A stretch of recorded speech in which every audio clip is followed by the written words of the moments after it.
Hello दोस्तों, मेरे video में आप सभी का स्वागत है। 2025 जल्दी खत्म होने वाला है और 2026 स्टार्ट होने वाला है। तो इस साल का मेरा ये आखिरी वीडियो है। घर डस्ट फ्री रहने के लिए हमें हमेशा सफाई करनी पड़ती है। चाहे कितना भी सफाई कर लो वो कम ही लगता है ना। मैंने यहाँ का डीप क्लीनिंग वैक्यूम क्लीनिंग से कर लिया है, लेकिन फिर भी डस्ट एक्यूमुलेट हो जाता है। अभी ठंड का मौसम चल रहा है, ठंडी हवा बहती रहती है, तो ठंडी हवा के साथ साथ धूल मिट्टी भी घर में आ बैठती है। तो इसे हटाने के लिए मैं यहाँ पे लिंट रोलर का यूज कर रही हूँ और झट से ये साफ हो जाएगा। अगर हम किसी कपड़े से झटक देंगे तो यहाँ का धूल दूसरी जगह पे जाके बैठ जाएगा।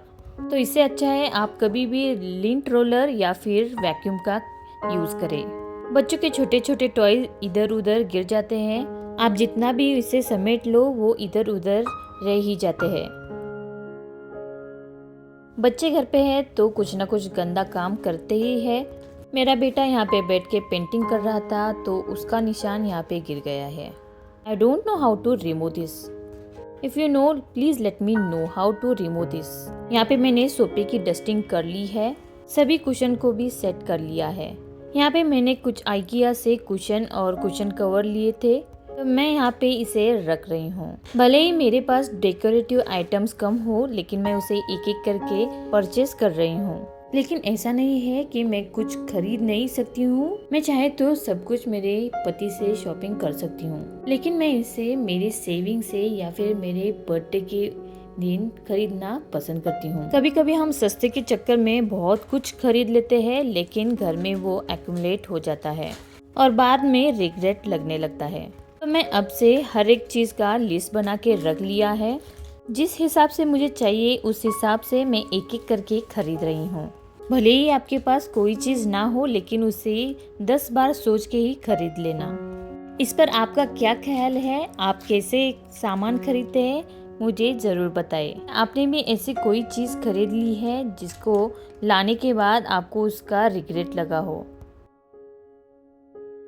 भले ही मैं घर सजाने में अच्छी ना हो, लेकिन मैं हमेशा ट्राई करती रहती हूँ और मेरे घर के लोग मुझसे खुश है वो देखकर मुझे ज़्यादा अच्छा लगता है।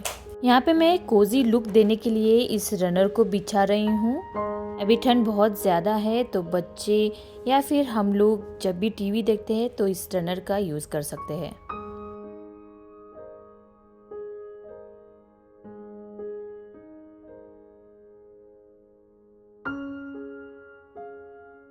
सोफा डस्टिंग का काम हो गया है। इसके साथ ही मैं यहाँ पे मेरे टीवी कैबिनेट को भी क्लीन कर रही हूँ। I have to clean it before 31 December, क्योंकि मेरा 31 दिसंबर बिजी होता है या फिर स्नैक्स बनाने में चला जाता है, तो इसीलिए मैं इसे आज ही क्लीन कर रही हूँ।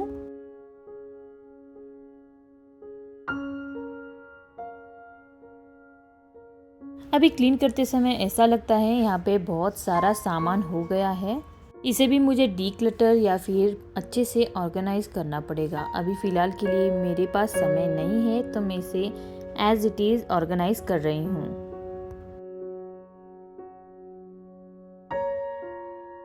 हम होम मेकर के लिए एक काम होने के बाद दूसरा काम ऐसे क्यू में खड़े ही रहते हैं। कौन सा भी काम करने के लिए हमें आलस आता है, लेकिन थोड़ी सी मोटिवेशन के साथ हम इसे करें तो सभी काम झट से हो जाता है। अगर एक बार हम टीवी लगाकर या फिर मोबाइल हाथ में लेकर बैठ जाए तो सारा काम ऐसे ही रह जाता है। इससे अच्छा है पूरा काम खत्म करके हम बैठ जाए, तो हमारे लिए भी समय बच जाएगा। अगर आप भी काम खत्म किए बिना बैठ जाते हैं तो आज से एक रूल जरूर बनाएं, पूरा काम खत्म करने के बाद ही बैठ जाए।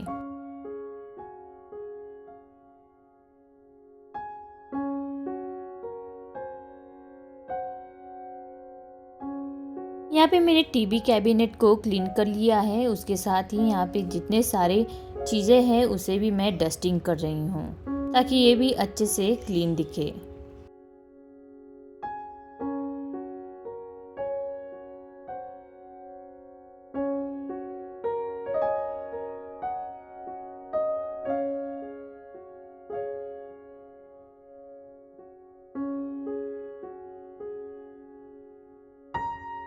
मैंने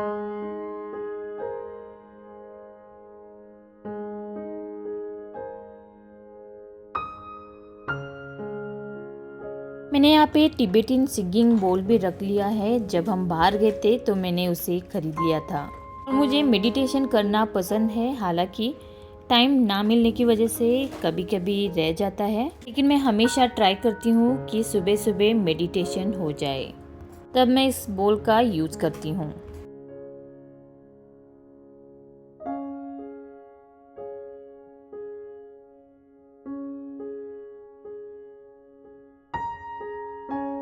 कभी कभी क्लीनिंग डस्टिंग की आदत रहनी चाहिए, क्योंकि क्लीनिंग की वजह से चीज़ें साफ सुथरी और जो कि ज़्यादा की चीज़ें वहाँ पे पड़ी रहती है वो अपनी जगह पे चली जाती है।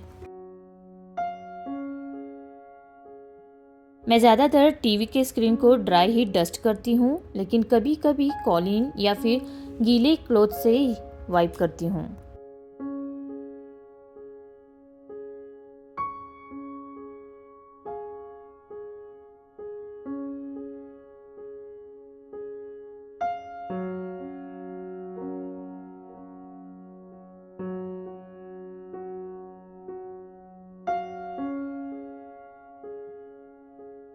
ये रहा मेरा टीवी कैबिनेट क्लीन हो गया है। क्लीन होने के बाद एक सुकून की राहत आती है।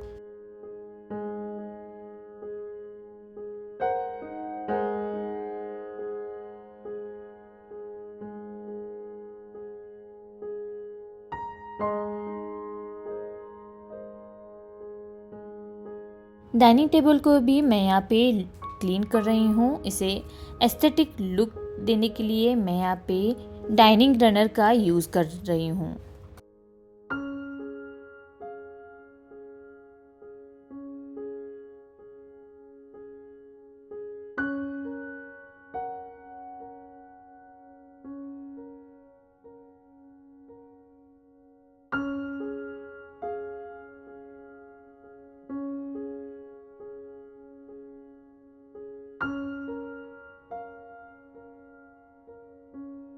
घर अच्छा दिखने के लिए हम सिंपल चीज़ों का भी यूज़ करेंगे तो वो अच्छा लुक देता है। मैं यहाँ पे सिंपल सा कवर यूज़ कर रही हूँ डाइनिंग टेबल अच्छा दिखने के लिए। ये थोड़ा सा बड़ा है तो मैं यहाँ से फोल्ड कर रही हूँ। और यहाँ पे मैंने वुडन लेजी सूजन रखा है। यहाँ पे मैं अलग अलग तरीके से डेकोरेट करके देख रही हूँ, जो मुझे अच्छा लगेगा मैं उसे फाइनल कर दूंगी।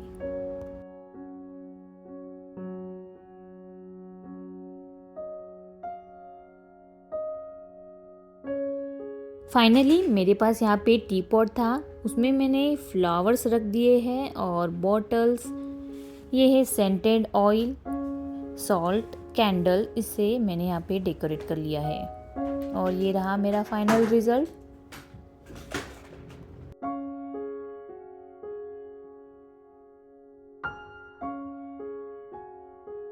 रात के खाने के लिए मैं यहाँ पे कुछ लाइट बनाने का सोच रही हूँ। इसके लिए मैंने यहाँ पे फ्रिज से कुछ वेजिटेबल्स निकाल लिए हैं।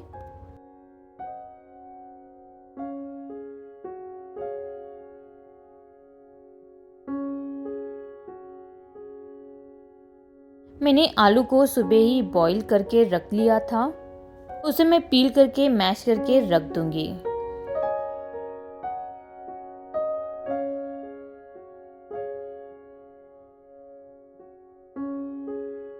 वैसे आलू एक ऐसी चीज है जो किसी भी डिश के साथ अच्छे से घुल मिल जाती है। वैसे हमारा जीवन भी वैसे ही है। सबके जीवन में ऐसा कोई ना कोई व्यक्ति रहता ही है जो हर हालात में हमारे साथ खड़े रहता है। यहाँ पे एक आलू खराब हो चुका था तो मैं उसे हटा रही हूँ। यहाँ पे मैं चाट बनाने का सोच रही हूँ, तो उसके लिए मैं यहाँ पे हरी चटनी बना रही हूँ। हरी चटनी के लिए मैंने यहाँ पे करी पत्ता, पुदीना, हरा धनिया, हरी मिर्च सबको निकाल के रख दिया है। वैसे आप इस हरी चटनी को एक बार बनाकर रख सकते हैं। आप इसे बटर मिल्क या फिर किसी भी चटनी के साथ या फिर राइस के साथ भी इसे खा सकते हैं।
मैंने हरा धनिया, पुदीना, हरी मिर्च, करी पत्ता सबको धो लिया है और उसे अच्छे से ड्राई करके मिक्सी ग्राइंडर में डाल दिया है। इसके साथ ही हम यहाँ पे कटे हुए अदरक और लहसुन की कलियां डालकर इसे अच्छे से पीस लेंगे।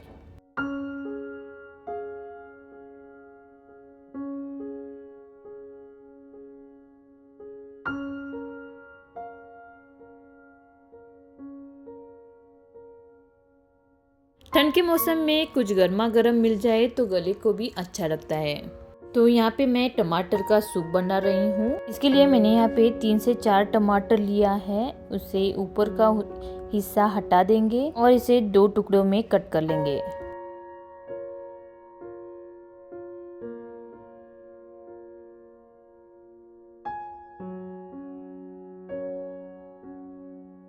उसके साथ ही हम इसमें 4 से 5 काली मिर्च, 4 से 5 लौंग, 2 हरी इलायची, 4 से 5 लहसुन के टुकड़े, 1 इंच अदरक का टुकड़ा। तीखे के लिए मैं यहाँ पे 2 से 3 बैडगी मिर्च ऐड कर रही हूँ। इससे सूप को गाढ़ा रंग आता है और ये तीखा भी बनता है। मैं टाइम बचाने के लिए इसे माइक्रोवेव में कुक होने के लिए रख रही हूँ कि मैं उसी टाइम में कुछ दूसरा काम कर सकूँ।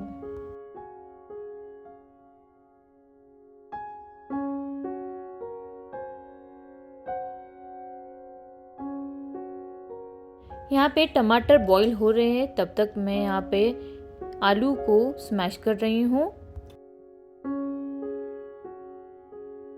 यहाँ पे मैंने आलू को स्मैश कर दिया है। अब मैं उसमें नमक और हरा धनिया और पुदीना डाल दिया है और ये रहा स्टफिंग तैयार। इसे हम साइड में रख देते हैं। यहाँ पे मैं वेज सैंडविच भी बना रही हूँ, तो इसके लिए मैंने यहाँ पे खीरा लिया है, उसे हम पतला पतला कट कर लेते हैं। इसके साथ ही मैं यहाँ पर टमाटर को भी कट कर लूँगी। यहाँ पे मैंने सैंडविच के लिए रागी ब्रेड का यूज़ कर रही हूँ। हमने जो हरी चटनी बना के रख ली थी उसे भी हम इसके ऊपर अप्लाई करेंगे।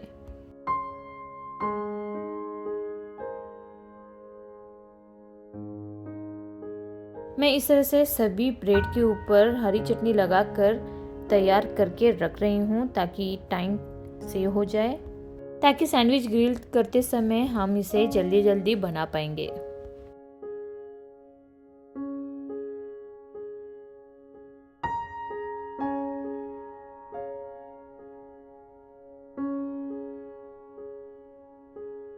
अब हम इसके ऊपर कटा हुआ खीरा, कटा हुआ टमाटर, चीज़ के टुकड़े और पीनट की चटनी डालकर इसे तैयार कर लेंगे।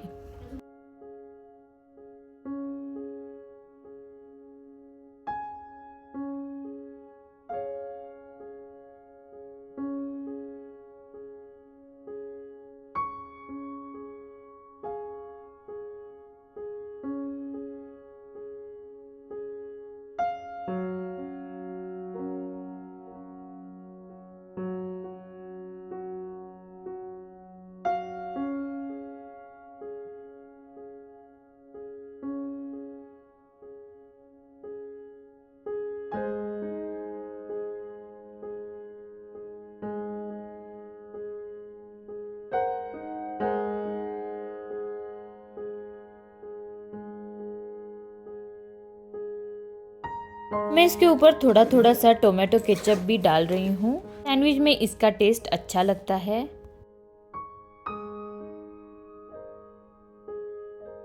अब हम इसके ऊपर दूसरा स्लाइस रखकर इसे रेडी कर लेते हैं।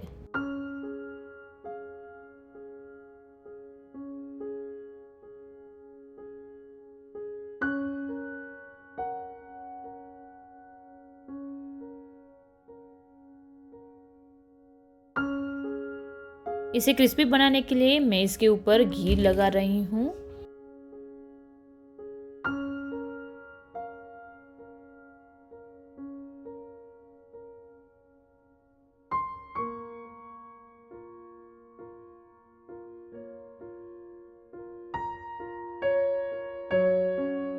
चलिए अब हम इसे ग्रिल करने के लिए बंद करके छोड़ देते हैं।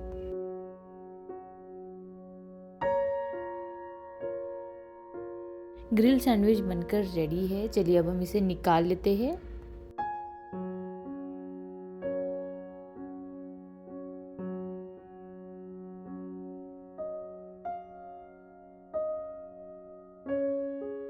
यहाँ पे मेरे पास कुछ ब्रेड की स्लाइस बच गए थे तो मैं इसके ऊपर हर्शीज़ का चॉकलेट सिरप डाल रही हूँ। अब हम इसके ऊपर चीज़ का स्लाइस रख देते हैं। मैंने एक और स्लाइस इसके ऊपर रख के हर्शीज़ सिरप डाल दिया है। फिर से मैं एक और चीज़ का स्लाइस इसके ऊपर रख रही हूँ। अब हम इसके ऊपर फिर से ब्रेड का स्लाइस रख देंगे और ऊपर से घी या बटर लगा लेते हैं और इसे फिर से ग्रिल कर लेते हैं।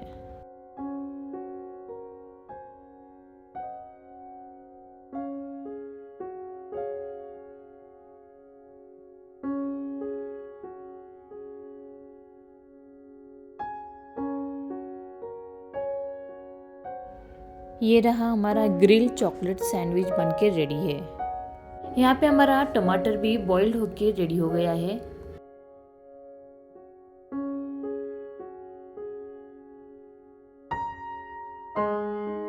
ये रेडी हो गया है। अब मैं इसके ऊपर का स्किन हटाकर इसे ग्राइंड कर लेती हूँ। यहाँ पे मैं दही पूरी के लिए ग्रीन चटनी भी तैयार कर रही हूँ।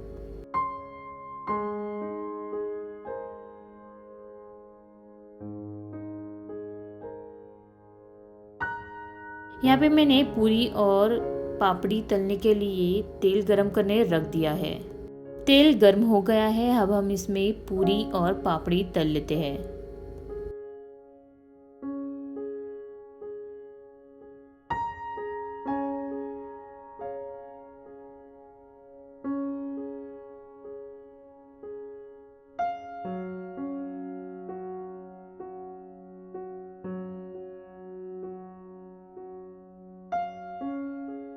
मैं कभी कभी पूरी घर पे ही तल लेती हूँ। ये थोड़े ही तेल में फटाफट से तल के रेडी हो जाते हैं या फिर मैं इसे एयर फ्रायर में भी एयर फ्राई करती हूँ।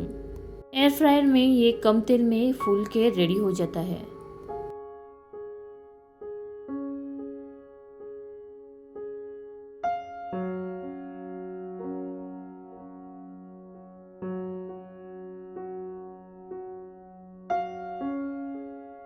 यहाँ पे पूरी भी तल के रेडी हो गए हैं। अब हम इसके लिए दही बनाते हैं। यहाँ पे मैंने 1 कटोरी गाढ़ा दही लिया है। अब हम उसमें 2 से 3 चम्मच या फिर आपके स्वाद अनुसार शक्कर ऐड कर लेते हैं। साथ ही नमक ऐड कर लेते हैं और उसे अच्छे से स्मूथ होने तक फेंट लेते हैं। ये रही हमारी दही तैयार।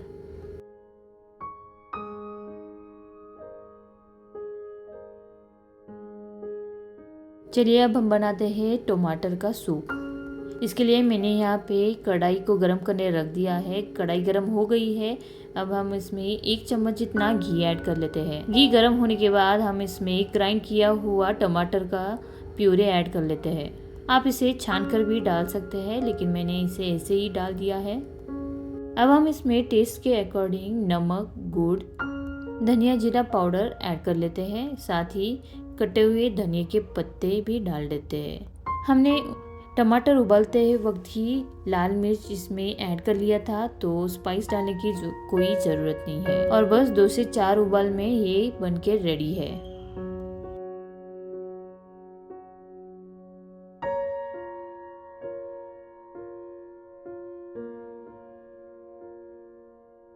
इसके साथ ही मैंने यहाँ पे सिंपल मसाला राइस बनाया है।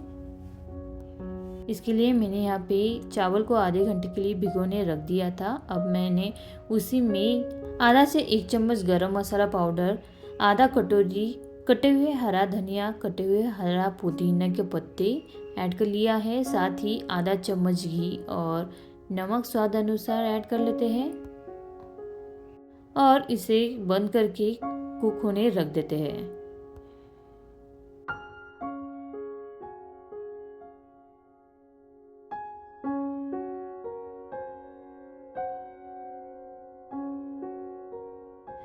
राइस कुक हो रहा है तब तक मैं सभी चीज़ों को डाइनिंग टेबल के ऊपर रख रही हूँ।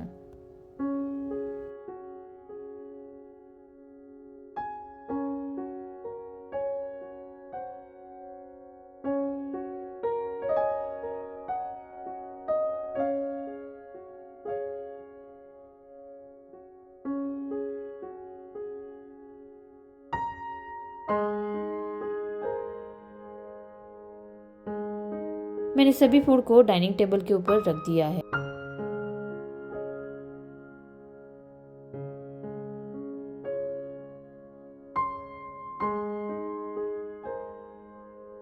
चलिए हम भी खाना एंजॉय करते हैं। आई होप आपको ये वीडियो अच्छी लगी और आपको ये 2025 खुशी भरी रही हो और 2026 भी खुशी भरी हो। मिलते हैं अगली वीडियो में। Bye bye, take care, happy new year.